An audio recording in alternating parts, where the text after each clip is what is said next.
Hey guys, Caleb here from CDBS Studios, and this February sees the release of Scream 7, the seventh installment in the Scream franchise. Now, this franchise is definitely a very weird one to say the least, as Scream is the franchise that was originally meant to parody horror movies, and now it's spun off into this whole completely different thing.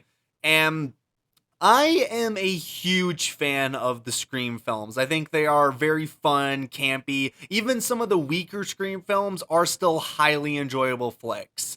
And I will admit, I only became a fan of Scream last year. I obviously knew a ton about the franchise just because of pop culture, but last year, 2025, was the first time I actually sat down and watched all six Screams from the first one all the way up to Scream 6. And I instantly fell in love with these films, and it really got me thinking about why these films have held up and stuck around in our modern culture, to the point where now the franchise that was meant to parody horror films is now being the franchise that's being parodied, which is kind of hilarious, to be honest. So I figured, in light of and celebration of the new Scream film releasing, I'm going to look back at the original Scream and see how they compare, how this campy horror parody is going to hold up to against the modern times of horror and just comedies in general. So I rewatched the first Scream in preparation for this new one, and now I'm going to tell you guys why Scream is a phenomenal movie and why it's remained relevant all the way up to the 2020s.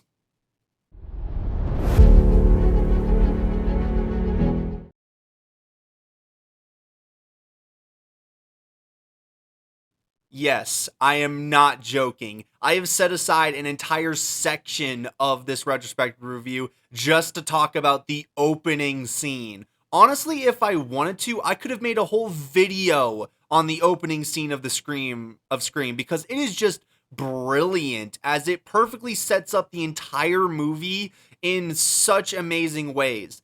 The first thing that I obviously have to call out, which I think is still great to this day, is the Drew Barrymore fake out. If you are completely unaware, the entire pre-film marketing for Scream centered around the fact that Drew Barrymore was in it. That she's the poster is literally just a picture of her face with her hand over it. She's in all the posters, she's in all the marketing, and then she dies in the opening scene. It instantly sets the tone for this entire movie and really does do a great job. And this scene, for all intents and purposes, is a scene that builds and builds and builds. As it starts out very, very simple with Drew Barrymore's character just taking a nice little phone call. It starts to sound normal, and then the phone call starts to get creepy, and then eventually it builds and builds to eventually Ghostface chasing her across her own lawn and slicing her open. It is honestly a great building of tension in a scene, and it works so well across the film. And obviously, one of the main pulls of the Scream franchise is how the film makes fun of the horror tropes and genre. But I think the thing that makes it so good is that the film itself is taking itself seriously. It is not a straight parody film where everything is played for a joke.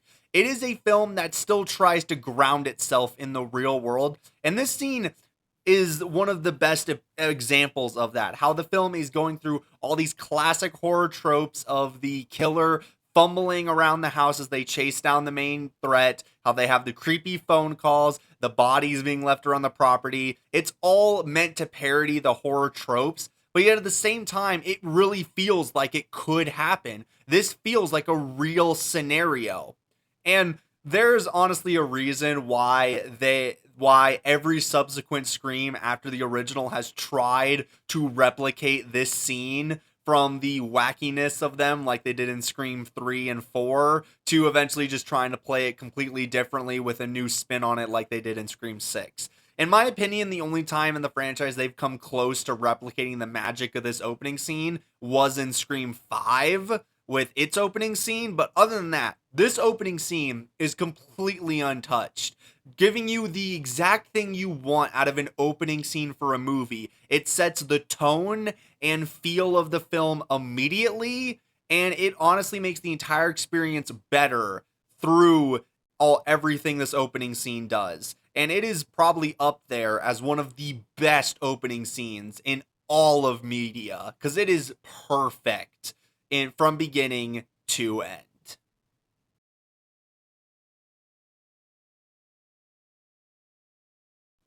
Now, the characters of Scream don't really need any kind of introduction, as many of them have gone on to be well meaned people, and they're just honestly popping up everywhere in our pop culture. First off, we have Sydney Prescott, played amazingly by Neve Campbell, and she has honestly, after seeing how she kind of becomes how she is characterized in the later films, it's really nice to see that this film really centers her as the classic, well rounded final girl protagonist. As going into the movie, it's pretty obvious she's not gonna die, and you know that, but the film still plays around with that concept. How you really get to see her get tormented by this entire scenario happening around her. Her acting is phenomenal. And overall, she's a character that you honestly love to follow because she never gets annoying, but she also is not the it girl or the Mary Sue. It's very believable how she's able to get out of these situations, and it does make her feel like a real person, which I absolutely adore. Then, of course, you have Gale Weathers, played pretty phenomenally by Courtney Cox. This is one of the few things I know her from. I know she's popular because of Friends, but honestly, I always think of her more as Scream than I think of her as Friends. But Gale is another character that could become such an annoyance in the film, as she is literally designed as a selfish reporter who is just taking advantage of everybody around her. And this character could easily become degrading and unenjoyable with bad writing and bad characterization. But at the end of the day, Gale is a character that works because yes, she's selfish and I don't really like her at the beginning of the film. It's a character arc. She goes from this selfish insider character to being completely selfless and putting aside her own ego to help the people around her. And it honestly leads to having a great characterization across the franchise in general because of this first movie. And then, of course, we have Dewey, who is a really good cop character who is kind of designed as the film's red herring, as you do spend a lot of the film starting to suspect that he is one of the killers, which most of the film is trying to do that with everybody around you.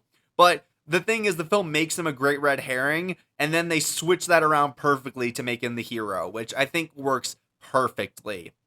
And then, of course, I gotta call out, we have Stu Macher and Billy Loomis. The, of course, characters who do end up being the ghost faces at the end of the story. And they are perfect in this film. They are designed as to be normal kids and normal teenagers, part of Sydney's friend group through the whole film.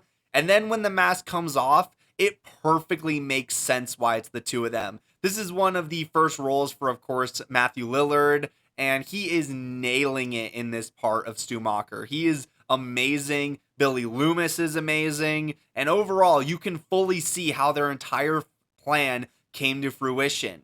And the thing that even makes this film so much better is that they perfectly set up the fact that there are two ghost faces. If you actually go back and watch the film over times, every time you see Ghostface on screen, each ghost face has slight differences from one another that you pick up on rewatch. Things like how they hold the knives and how they walk and how they run. It's different between the two ghost faces, which not only sets up the idea there could be multiple, but also works well in a rewatch because you can actually figure out who was under the mask at each time we saw Ghostface throughout the film.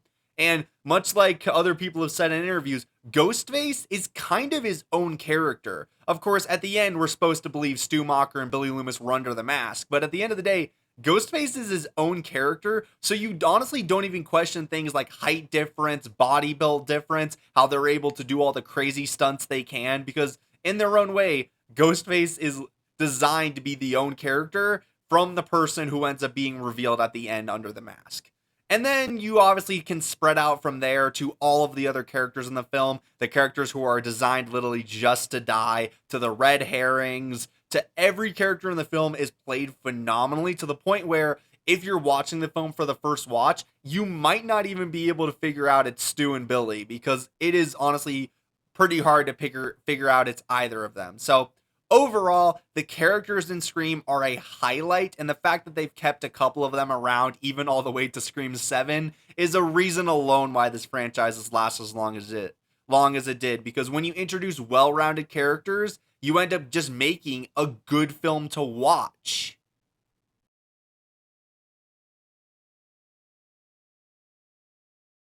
And then there's, of course, one of the main reasons that Scream has stuck around in our modern culture, and that's the fact that the film is just insanely rewatchable. I mean, obviously, going in a second time, you know who the killer is, you know who's gonna get killed, you know everything going into the film, but yet it's a film that I still love to rewatch. Even though I just became a fan last year, I love rewatching Scream. It's so fun. From not only you have the moments in the film that are quotable and iconic, but you also have so many funny bits that make me laugh on rewatches. And it leads to a film that is so fun to just pick up at every Halloween or even just anytime you want and just rewatch Scream, which just makes the film so much more enjoyable than I think any Scream film in the franchise. Because while there maybe are quotable moments in the others, there's no other Scream film that is as quotable as this film. And I think the thing that also, again, that makes this film so good is that it feels grounded in reality. Like, I know we all love to praise the Scary Movie franchise as it kind of just is Scream, but more played as a joke.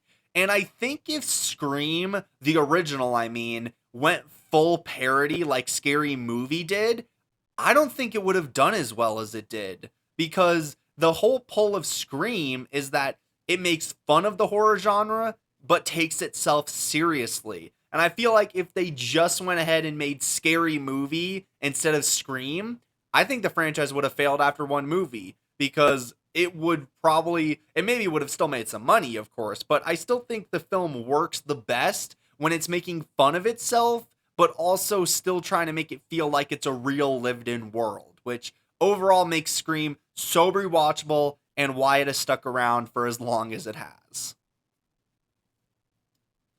So, at the end of the day, Scream is a phenomenal movie and an easy 10 out of 10. A movie that has zero negatives, and even the small ones that it might have here and there are canceled out because there's 10 other things that are superficially amazing. And honestly, if you're someone who has gone this long without watching Scream, I highly recommend you go watch it. It's not for everybody, but it's definitely a film franchise that you can definitely get something out of. And I am even more excited for Scream 7 in a couple of weeks because of how great the original film is. And I have high hopes that maybe 7 can be as good as even some of the weaker films in the Scream franchise. So I want to know if you have seen Scream, let me know down in the comments what you think of the film. But without further ado, thank you guys all very much for watching this review, and I hope to see you guys all in the next one. Bye, guys.